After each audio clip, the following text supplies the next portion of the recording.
My name is Pastor Greg Penza. My family and I are so excited to be here and so excited to worship God together this Sunday, September 13th. I never thought I would say this as a pastor, but I missed worshiping God on Sunday mornings with my church family.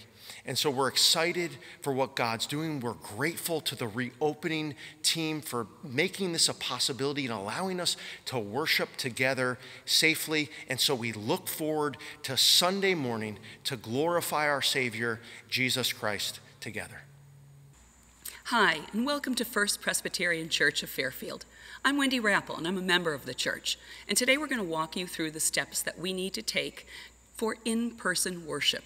Now, like many churches and businesses and organizations, the church has been shuttered for the last several months because of COVID-19.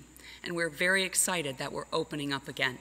But we need to open up safely. The state has provided us with guidelines, and today we're going to go through those guidelines for the new way we're going to worship in person. Probably the biggest change is that now we have a screening process, and that means we're all going to have to go through one door for that screening. And that door is door number 4. Located at the back of the church across from the parlor. When you pull in through the church driveway, a volunteer will direct you to park toward the back of the church on either side. There is a small parking lot at the back of the church, and we're asking that if you're healthy and able, please leave those spaces for people who might have trouble walking. We're asking you to arrive a little bit earlier than you might normally do so we can get you through the screening process and into the sanctuary. Volunteers will be here at 9:30 ready to check you in.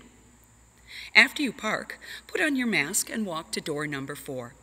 Everyone is required to wear masks, and if you forget yours, don't worry, we'll have extra masks available.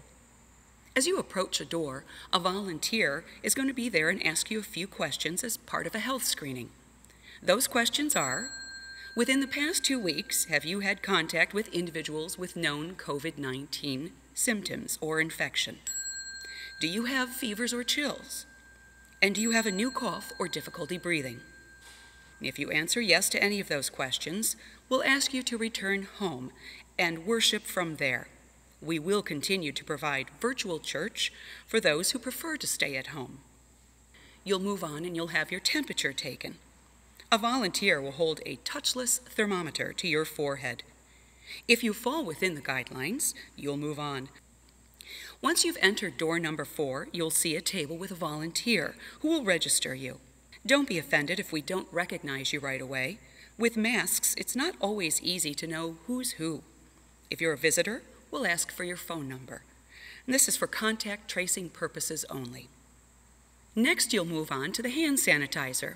We've installed touchless hand sanitizers in the church. Once you have your hands sanitized, you're done. Take a bulletin and walk through Brooks Hall and enter through the back of the sanctuary. The reason for this is to keep the flow moving through the church. If you have trouble walking, we will have a shortcut for you, but for the most part, we're asking you to walk around. Inside the sanctuary, you'll notice that we have every other row of pews roped off. You'll be directed by the ushers on where to sit.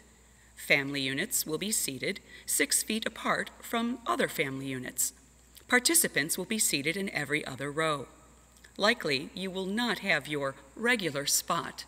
After the service, you're going to wait for the usher to tell you when it's your time to leave, so please stay right there until you're done. You can exit through the front door of the church, through Brooks Hall, or back through the parlor door. Please, as a reminder, remember to wear your mask at all times while walking through church. You may take them off for a short while if you're sitting in the pews, but we encourage you to keep them on if possible. Our goal is to keep everyone as safe as possible while worshiping together. We're excited to see you again. It's been a very long time since we've been together, and we look forward to having in-person worship again. But remember, we have to follow the guidelines and stay safe. We look forward to seeing everyone again soon.